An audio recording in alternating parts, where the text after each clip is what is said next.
నమస్తే అన్న, అందరికీ నమస్కారం. అమెరికా యుద్ధ నౌకలు మనం చూసుకుంటే హార్ముజ్ జలసంధిలోకి ప్రవేశించాయి అన్నమాట. ఎన్నో రోజుల నుంచి మనం చూసుకుంటే హార్ముజ్ జలసంధిలోకి ఎప్పుడెప్పుడు అమెరికా ప్రవేశిస్తుందా అని చెప్పేసి అందరూ వెయిట్ చేస్తూ ఉన్నారనమాట.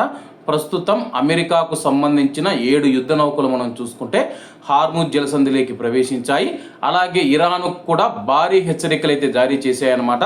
మా యొక్క యుద్ధ నౌకలను అడ్డుకున్నా, మా యుద్ధ నౌకలపైన దాడి చేసినా సరే కానీ అది మేము ఉగ్రవాద చర్యగా భావిస్తాము. తర్వాత మేము చేయబోయే దాడులు ఇరాన్ తట్టుకోలేదని చెప్పేసి అమెరికా ప్రకటించింది.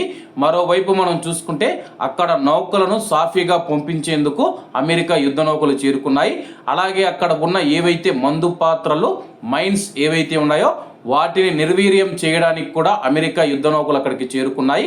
అలాగే ఇరాన్ మనం చూసుకుంటే హార్ముజ్ జలసంధిలో ఏవైతే ఉన్నాయో అవి క్రాస్ చేయకుండా అక్కడక్కడ మనం చూసుకుంటే మందు పాత్రలు, మైన్స్ అయితే పెట్టడం జరిగిందనమాట. వాటిని తొలగించే ప్రక్రియ కొనసాగుతూ ఉంది. అలాగే హార్ముజ్ జలసంధి గుండా నౌకల సరఫరా నిరంతరాయంగా రవాణా జరుగుతూ ఉంది. అలాగే ఇటువంటి పరిస్థితుల్లో ఇరాన్ మా పైన దాడి చేస్తే కానీ ఇరాన్కు ధీటుగా బదులిస్తాము, ఇరాన్ ఎప్పుడు ఇలా చూసి ఉండదని చెప్పేసి అమెరికా హెచ్చరిస్తూ ఉంది. మరోవైపు ఇరాన్ మనం చూసుకుంటే కానీ హార్ముజ్ జలసంధి దగ్గరికి రావద్దు, వచ్చితే మేము భీకరమైన దాడులు చేస్తామని గతంలో ప్రకటించిందనమాట. ఇప్పుడు హార్ముజ్ జలసంధిలోకి అమెరికా యుద్ధ నౌకలు 7 అయితే ప్రవేశించడం జరిగింది. మరి ఇరాన్ ఏ విధంగా స్పందిస్తుంది? మరోవైపున మనం చూసుకుంటే ఇస్లామాబాద్ వేదికగా అమెరికా ఇరాన్ చర్చలు జరగబోతూ ఉన్నట్లు తెలుస్తూ ఉంది.